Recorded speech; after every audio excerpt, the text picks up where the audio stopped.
بسم اللہ الرحمن الرحیم۔ السلام علیکم ورحمۃ اللہ وبرکاتہ۔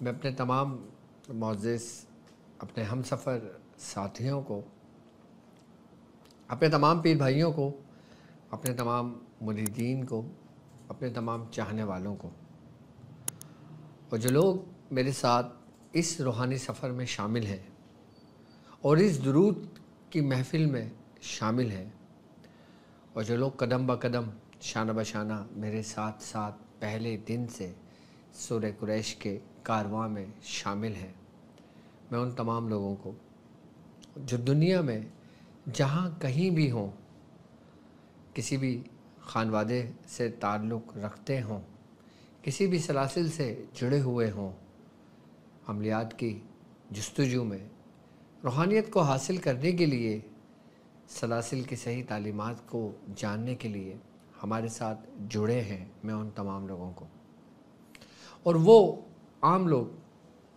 جو اللہ اور اس کے رسول سے محبت رکھتے ہیں، ہمارے سلاسل کے بزرگوں سے عقیدت رکھتے ہیں، پریشان ہیں اپنے دنیاوی معاملات میں، کسی نہ کسی مصائب میں گرفتار ہیں، چاہے وہ جسمانی امراض ہوں، چاہے وہ روحانی امراض ہوں، اور اس کے حل کے لیے وہ ہمارے ساتھ جڑے ہیں، میں ان تمام لوگوں کو اپنے خاندان قادریہ، سلسلہ سہروردیہ، چشتیہ، قلندریہ، ابوالعلائیہ، جہانگیریہ، حسنیہ، عثمانیہ، طارقیہ، شاذلیہ میں ایک بار پھر جان ایمان سیزن 3 کے ایپیسوڈ 4 میں آپ کو خوش آمدید کہتا ہوں، اور یہ بھی امید کرتا ہوں کہ آپ لوگ خیریت سے ہوں گے۔ آج کی ہماری اس خاص ٹرانسمیشن جس کی ابتدا ہم روحانیت سے کریں گے، اس کے بعد ہم آپ کو اپنے ہی سلسلے کا ایک عمل تعلیم کریں گے، اور اس کے بعد ہم درود کی محفل سجائیں گے، اور اس کے بعد پھر آپ کے مسائل اور ان کے حل پہ ہم بات کریں گے۔ تو آج بالخصوص ایک ایسا مہینہ کہ جس مہینے میں ہم داخل ہو چکے ہیں، جس کو ربیع الاول یعنی کہ ربیع النور بھی کہا جاتا ہے، جو خاص نسبت رکھتا ہے محبوب سرکار دو عالم صلی اللہ علیہ وآلہ وسلم کی ذات اقدس سے، کیونکہ اللہ تبارک و تعالیٰ نے قرآن پاک میں فرمایا ہے کہ وَمَا أَرْسَلْنَاكَ إِلَّا رَحْمَةً لِّلْعَالَمِينَ، اے نبی، ہم نے آپ کو تمام جہانوں کے لیے رحمت بنا کر بھیجا۔ اولیاء کرام فرماتے ہیں کہ جب یہ آیت نازل ہوئی تو شیطان مردود کو جب علم ہوا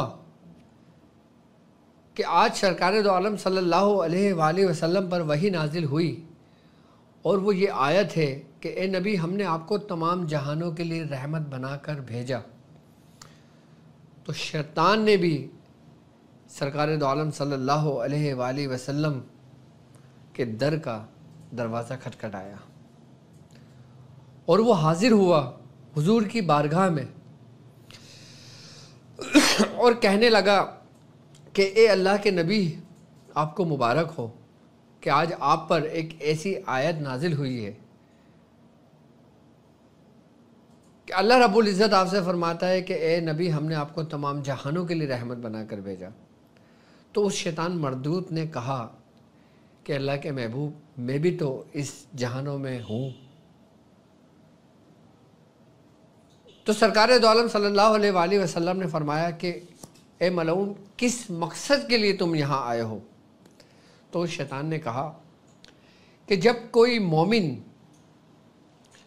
ایک مرتبہ لا حول ولا قوت الا باللہ العلی العظیم پڑھتا ہے تو ایک فرشتہ میرے دائیں گال پر ایک تھپڑ مارتا ہے، اور اس تھپڑ کی درد اس شدت کا ہوتا ہے کہ میری چیخ اگر میں مشرق میں ہوتا ہوں تو مغرب میں سنائی دیتی ہے۔ اور ابھی اس درد کی شدت میں کمی نہیں آتی کہ ایک دوسرے گال پر مجھے تھپڑ پڑتا ہے، تو آپ اللہ تبارک و تعالیٰ کے حضور دعا کریں کہ یہ میرا تھپڑ کا معاملہ ختم ہو جائے۔ تو جب آپ نے سنا آپ مسکرائے، آپ نے پھر اس شیطان مردود کے لیے اس مقصد کے لیے دعا کری، پھر وہ تھپڑ اس کے بند ہوئے۔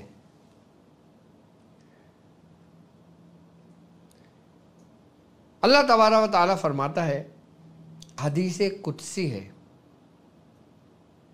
کہ اے حبیب صلی اللہ علیہ وآلہ وسلم، اگر آپ کو پیدا نہ کرتا، اگر آپ کو پیدا نہ کرتا تو نہ آدم کو تخلیق کرتا، نہ ہی جنت کو اور نہ ہی دوزخ کو۔ یعنی کہ یہ جو کچھ بھی وجود میں آیا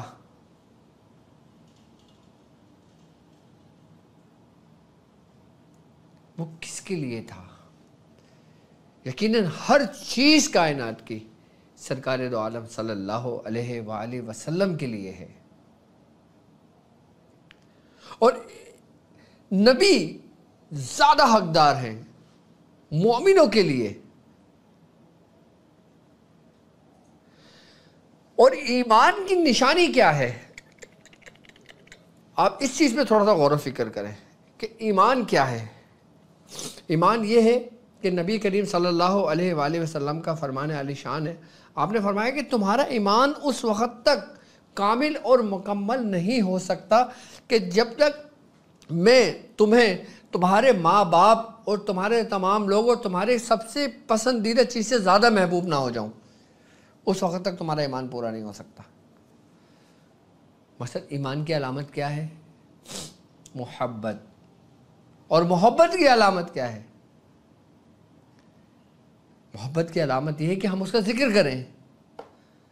ہم جس سے محبت کرتے ہیں ہم اس کا ذکر کرتے ہیں، ہمیں اس کا ذکر پسند ہوتا ہے جس سے ہم محبت کرتے ہیں۔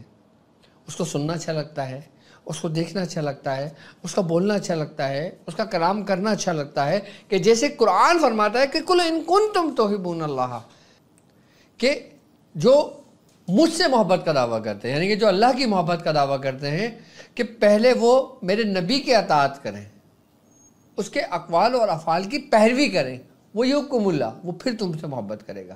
یعنی کہ پہلے میرے نبی سے محبت کریں، یعنی کہ یہ وہ محبت ہے کہ جو تمہارے ایمان کو مکمل کر دیتی ہے۔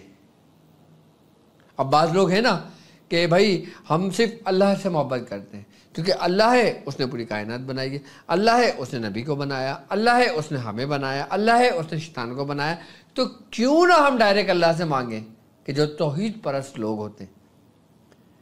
یعنی کہ اگر صرف توحید پہ ہی عمل کرتے ہو اور رسالت پہ عمل نہیں کرتے تو یہ بھی سرہن تمہارے لیے گمراہی ہے۔ توحید تمہاری اس وقت مکمل ہوتی ہے کہ جب رسالت اس میں جا کے ضم ہو جاتی ہے۔ جب تم رسالت کا اقرار کرتے ہو، جب تم نبی کی اطاعت کرتے ہو، جب تم اس کے نبی کا ذکر کرتے ہو، تو تمہارا ایمان پورا ہوتا ہے، تو تم ایک مسلمان بنتے ہو، ورنہ تم گمراہی میں ہو۔ اب اللہ تبارک و تعالیٰ کیا فرماتا ہے کہ اے حبیب میں نے آپ کو اپنے ذکر میں سے ایک ذکر بنا دیا، کہ اے نبی میں نے آپ کو اپنے ذکر میں سے ایک ذکر بنا دیا، جس نے آپ کا ذکر کیا در حقیقت اس نے میرا ہی ذکر کیا۔ یعنی کہ نبی کا ذکر کیا ہے؟ اس رب کا ذکر۔ کیوں؟ کیونکہ اللہ بھی ذکر کر رہا ہے، اللہ بھی درود بھیج رہا ہے، اور اپنی مجلس میں، اپنی محفل میں اپنے محبوب پر۔ تو ہم اگر میلاد مناتے ہیں، میلاد کے لیے ہمیں یہ معلوم ہے کہ یہ مہینہ بابرکت مہینہ ہے، یہ حضور کی نسبت سے مہینہ ہے، تو ہم اس چکر میں نہ پڑیں کہ ہم 12 ربیع الاول وفات ہے، 12 ربیع الاول آپ کی پیدائش کا دن ہے، 11 ربیع الاول ہے، 9 ربیع الاول ہے، 8 ربیع الاول ہے. ہم اس چکر میں کیوں پڑیں؟ ہمیں محبت سے مطلب ہے نا، ہمیں ذکر کرنے سے مطلب ہے نا، ہمیں اطاعت کرنے سے مطلب ہے نا. ہم کیوں کسی چیز کا تعین کریں؟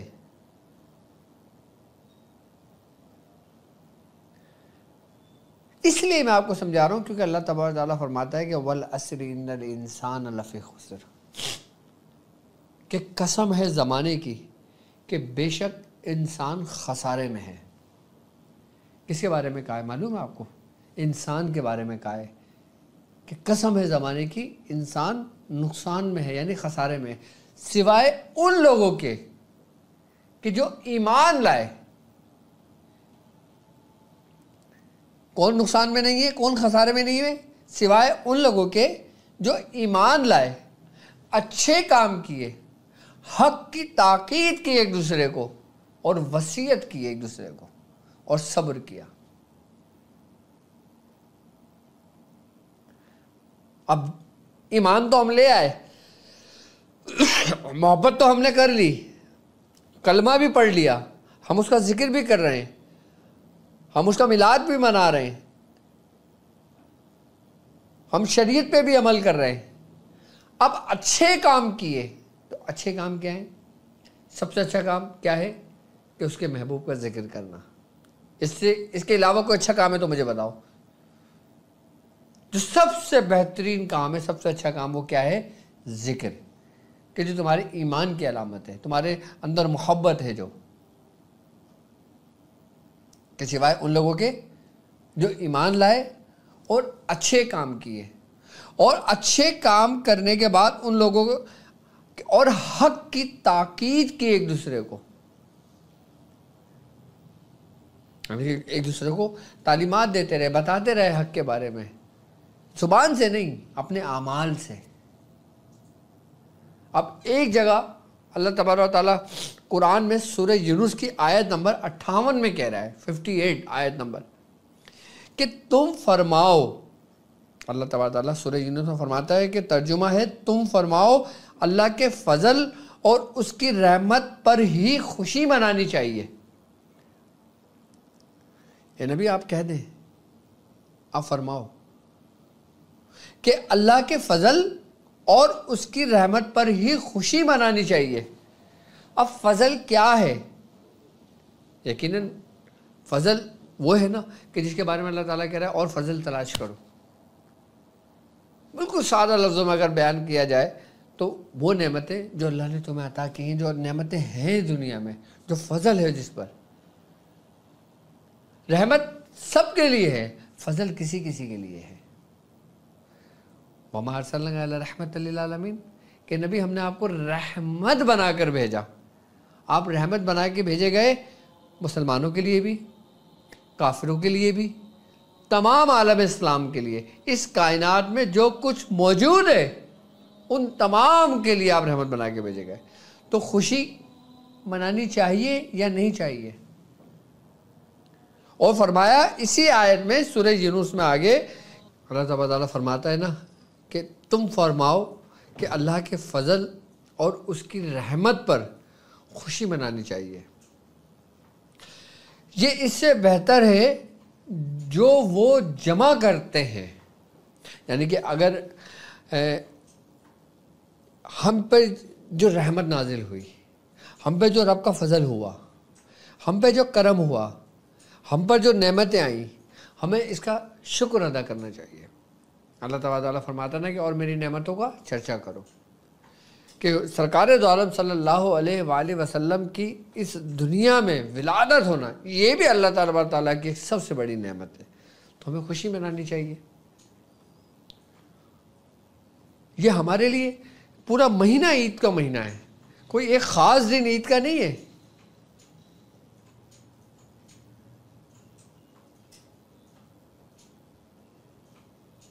اس سے بہتر جو تم نے جمع کرتے ہو، یعنی کہ جب ہم میلاد کرتے ہیں، ہم ذکر کرتے ہیں، ہم محفل کرتے ہیں، ہم اس میں اپنی مال و دولت خرچ کرتے ہیں، ہمیں حکم ہے باقاعدہ طور پہ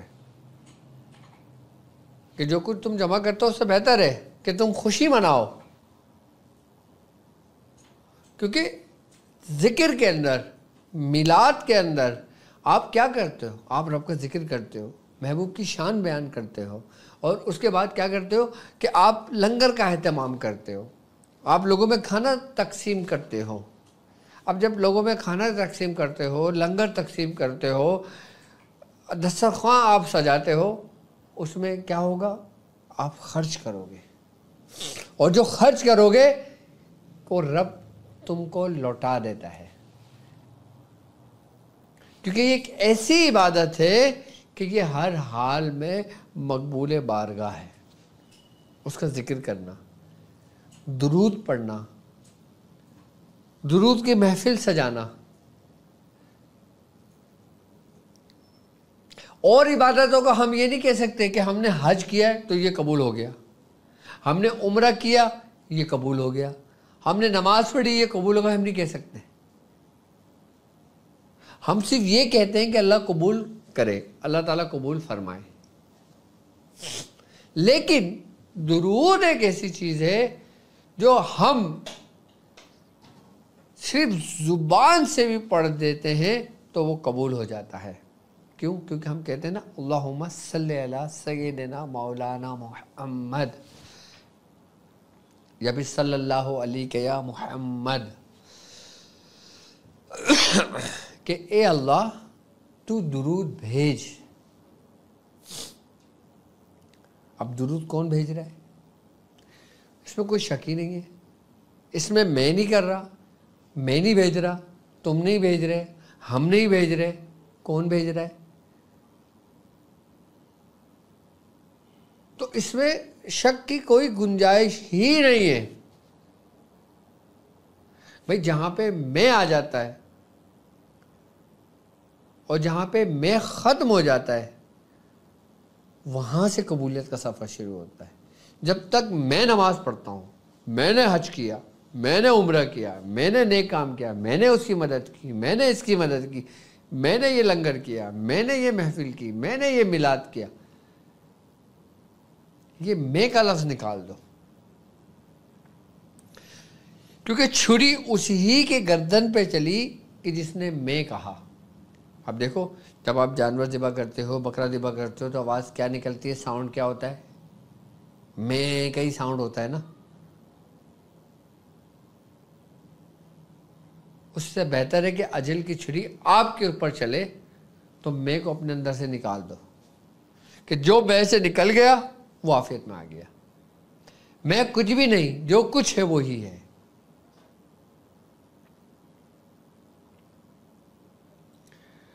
روحانیت کے پورے سفر میں آپ کو یہی سکھایا جاتا ہے کہ آپ اپنے اندر سے میں کو ختم کر دو، اپنی انا کو ختم کر دو۔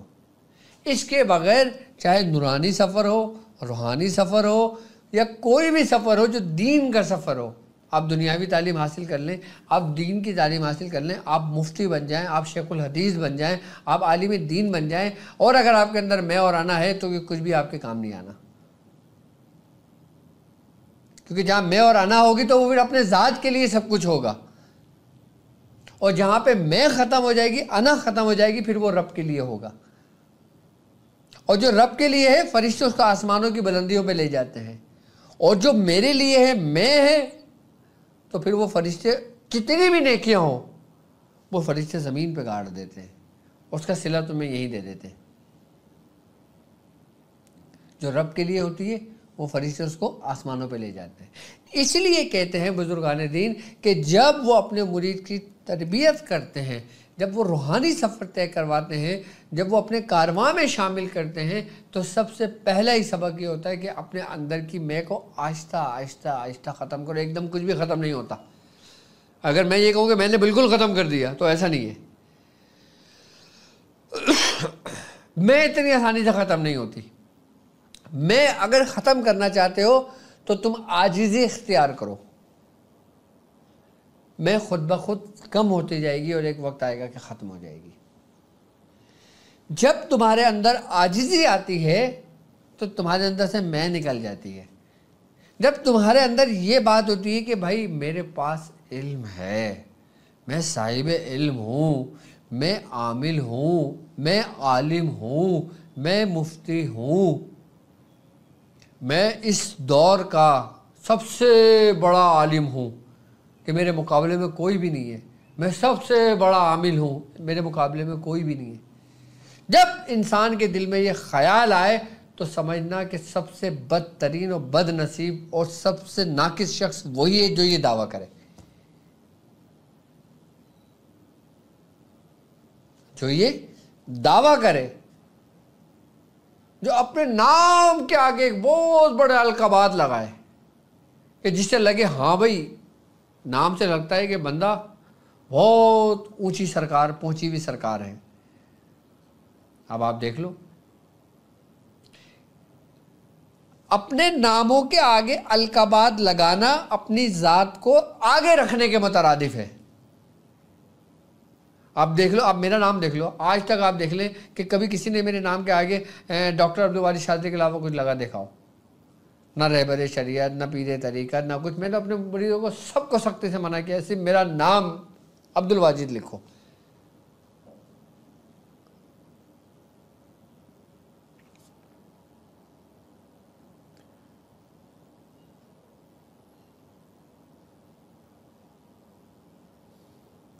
یعنی کہ اگر نام کے آگے القابات لگانے سے مراد یہ ہوتا ہے کہ تم نے ہر چیز میں اپنی ذات کو سب سے آگے رکھا ہے، تو پھر تم دین کا کام، سلسلے کا کام، روحانیت کی خدمت کیسے سر انجام دو گے؟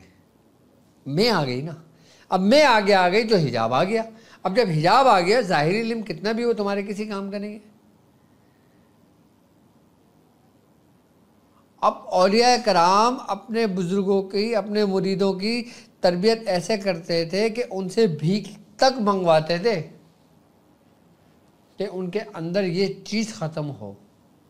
حضرت مولانا روم کو دیکھ لو، آپ کتنے بڑے عالم دین تھے کہ جب آپ نے شمس تبریزی غلامی اختیار کری تو آپ کا کیا عالم ہو گیا تھا۔ حضرت شیخ فرید الدین عطار بزرگ کو دیکھ لیں کہ آپ کے والد کی پنسار کی دکان تھی، جڑی بوٹیوں کی دکان تھی، آپ کی بہت بڑی دکان تھی، آپ اس میں تجارت کرتے تھے۔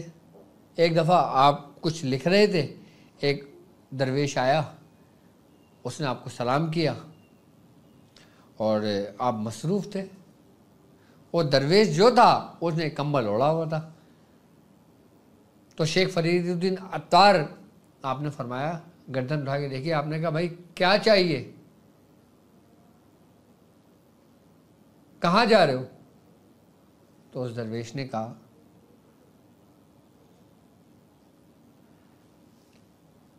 مجھے تو کچھ نہیں چاہیے، اور جہاں تک جانے کی بات ہے، ہمارے پاس تو ایک کمبل ہے، ہم یہ کمبل لے کے چلے جائیں گے، تم کیسے جاؤ گے اتنا سارا سامان لے کے، جو تم نے پوری محفل ہو، یہ پورے دکان ہو، یہ سب کچھ سجایا ہوا ہے، کیسے لے کے جاؤ گے؟ آپ نے اپنا قلم رکھ دیا، آپ اٹھ کے آپ کاؤنٹر کے قریب گئے، آپ نے اس سے پوچھا اچھا بھائی تم بتاؤ تم کمبل کے ساتھ کیسے جاؤ گے؟ آپ نے فرمایا اچھا۔ وہ درویش لیٹا، اس نے کمبل اوڑھا، اس کی روح پرواز کر گئی۔ آپ نے جب یہ حال دیکھا، یہ معاملہ دیکھا، آپ کے پیروں تلے زمین نکل گئی۔ یعنی کہ آپ دنیا میں ہو، آپ نے جانا ہے، تو آپ کیسے جاؤ گے سب کچھ؟ آپ نے دوسرے دن یہ اعلان کر دیا کہ جس کا جو مجھ پر ہے لین دین وہ اپنا آ کے پورا کر لے، اور جس کو جو چاہیے وہ لے جائے۔ آپ نے سب کچھ ترک کر کے اپنی انا کو ختم کر دیا، اپنی میں کو، کہ یہ میرا ہے۔ جہاں لفظ میرا آ جاتا ہے نا، پھر وہاں پہ ختم کرنا پڑتی ہے، تو تمہارا نام، جب تم اپنی ذات کو مٹا دیتے ہو، اپنے نام کو ختم کر دیتے ہو، اپنے اندر کی میں کو ختم کر دیتے ہو، تو تمہارا سفر وہاں سے شروع ہوتا ہے۔ ورنہ انسان صرف اسی گمان میں رہتا ہے کہ وہ سفر میں ہے.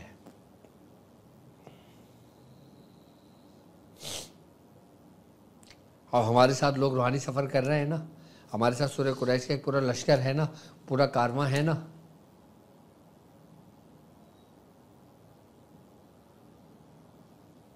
اب بتاؤ کس نے اپنے اندر سے میں کو ختم کیا؟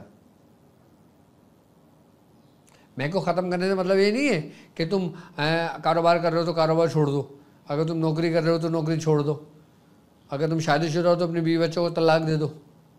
نہیں, یہ میں نہیں ہے. میں یہی ہے کہ تم اپنے اندر کی خواہشات کو ترک کر دو, اپنے آپ کو میں سے ہٹا دو. اس بات پہ اللہ کا شکر ادا کرو کہ اللہ نے مجھے کاروبار دیا, یہ اللہ ہی کا ہے, میرا نہیں ہے. مجھے اللہ تعالیٰ نے اچھی پوسٹ دی, اچھی جاب دی ہے, اچھی سیلری دی ہے, تو یہ اللہ ہی کی طرف سے ہے. یہ میری ایفرٹ سے نہیں ہے, یہ میری قابلیت سے نہیں ہے کہ میں ماسٹرز کیا ہوا ہوں تو مجھے 1 لاکھ روپے سیلری مل رہی ہے. میں کام کرتا ہوں تو مجھے سیلری مل رہی ہے. اپنی ہر کامیابی کو اللہ کے نام کیوں نہیں کرتے, اپنے رب کے نام؟ اپنی ہر فتح کو اس کے فتح میں کیوں نہیں بدل دیتے؟ صرف زاویہ ہی تو بدلنا ہے. میں ختم. سوچنے کا زاویہ بدلنا ہے, اپنے اعمال کا زاویہ خود بخود بدلتے چلے جائیں گے. اب میں نے ایک مریض کا کام کیا, کام ہو گیا, مریض میں پایا, مجھے کہہ گا ڈاکٹر صاحب الحمدللہ آپ کا بہت بہت شکریہ, آپ نے میرا یہ کام کر دیا, میرا کام ہو گیا. تو میں کیا چوڑا ہو جاؤں کہ ہاں جی میں نے کیا, اگر میں نہیں ہوتا تو شاید کام نہ ہوتا تمہارا؟ یہ ایسے بولوں میں؟ نہیں. بلکہ ہم اس کو یہ کہتے ہیں کہ جو کچھ ہوا وہ اللہ ہی کی طرف سے ہوا. تم میرے پاس آئے تو اللہ نے بھیجا, تم مجھے جانتے ہو تو یہ ربی کا کرم ہے, تم میرے ساتھ جڑے ہو تو اللہ نے جڑوایا ہے. ہم نے درود کی محفل سجائی ہے تو یہ اللہ نے ہمیں توفیق دی ہے. ہم اگر 1.25 لاکھ درود پاک حضور کی بارگاہ میں پیش کر رہے ہیں تو اس میں میرا ہمارا کوئی کمال نہیں ہے, یہ اللہ نے ہی توفیق دی ہے, اسی کی طرف لوٹنا ہے. تو ہم اپنی دنیاوی کامیابیوں کو اللہ کے سپرد کریں. اب بیمار ہو گئے, یہ بھی اللہ کی طرف سے. خوشی ملی, یہ بھی اللہ کی طرف سے. غم ملا, یہ بھی اللہ کی طرف سے. لا حول ولا قوت الا باللہ ہے کہ نہیں کوئی قوت سوا اللہ کے, ہر اچھائی و برائی کی. تو پھر انسان کیا ہے, پھر کیوں میں کا جھگڑا ہے سارا کہ میں اتنا کماتا ہوں, تم کتنا کماتے ہو, میرے پاس یہ گاڑی عالیشان ہے, تمہارے پاس نہیں ہے, میرے پاس یہ ہے, تمہارے پاس وہ نہیں ہے. یہ ناشکری ہے. اللہ تعالیٰ کی نعمتوں کا شکر ادا کرنا, اپنی تمام تر کاوشوں کو, تمام محنتوں کو اللہ کے سپرد کر دینا, یہ اس کا شکر ادا کرنا ہے.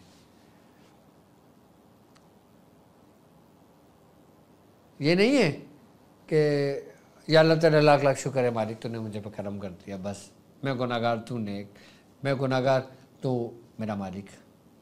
یہ شکر ادا نہیں ہے, یہ تو زبان سے صرف اقرار ہے. اس کی ادائیگی کیا ہے کہ اس کی نعمتوں کا حق ادا کرنا, اس کی نعمتوں کا شکر ادا کرنا. جس طرح سورہ یونس میں اللہ تبارک تعالیٰ نے فرمایا کہ اللہ کے فضل اور اس کی رحمت پر ہی خوشی منانی چاہیے. تو آپ خوشیاں مناؤ, سب کچھ کرو, لیکن سب کچھ اللہ کے اس میں کر دو, پھر تمہاری کامیابی, سب کچھ تمہارا ہے. چلے خیر, یہ بات تو اب بہت آگے نکل جائے گی, لیکن آج کا جو جز ہے, آج کے جو سمجھانے کا مقصد ہے, وہ صرف یہ ہے کہ آپ رب کا ذکر کرو, اس کے محبوب کا ذکر کرو, اور اپنے اندر سے میں نکال دو. ختم بات. تمہیں کچھ بھی کرنے کی ضرورت نہیں ہے. جب تم اللہ سے محبت کرو گے تو تم خود بخود نماز پڑھو گے. جب تم نبی کی اطاعت کرو گے, اس سے محبت کرو گے, تم خود بخود گناہوں سے دور ہو جاؤ گے. آئی بات سمجھ میں؟ اور جب ایسا کرو گے تو تمہارے اندر سے میں ختم ہو جائے گی, تو تم کامیاب ہو جاؤ گے. جو لوگ میرے ساتھ اس روحانی سفر میں شامل ہیں, وہ اپنی تمام کامیابیوں کو, تمام نعمتوں کو, تمام عیش و عشرت کو, تمام آسائشوں کو, تمام چیزوں کو اللہ کے سپرد کر دو کہ وہی خالق ہے اس کائنات کا, کہ جو کچھ ہوتا ہے وہ اس کی مرضی سے ہوتا ہے. میرا کچھ بھی نہیں ہے. میرا کیا ہے, اسی فقیر درویش کی طرح کہ آنکھ بند کی، ایک کمبل اوڑھا اور چل دیے. ایسے ہونے بات یہ اس دنیا کی حقیقت ہے. باقی جو لوگ اعتراض کرتے رہیں کہ بھائی میلاد نہیں مناؤ، یہ نہیں کرو، وہ نہیں کرو، یاد رکھنا یہ میلاد کا معاملہ نہیں ہے. ہاں، سب کے پیٹ میں درد اٹھتا ہے کہ جب بات حضور کی میلاد کی آتی ہے یا حضور کے ذکر کے آتا ہے کہ بھائی یہ لائٹیں تم نے لگا دی ہیں، یہ تم محفلیں کر رہے ہو، یہ تم ذکر کر رہے ہو، یہ تم اتنا خرچ کر رہے ہو، اس سے اچھا ہے کسی بیٹی کی شادی کر دو، اس سے اچھا ہے کسی کی مدد کر دو، اس سے اچھا ہے کسی کی وہ کر دو. ہوتا ہے نا؟ تو آپ اس کو بالکل اگنور کر دیں. آپ اپنے کام سے کام رکھیں.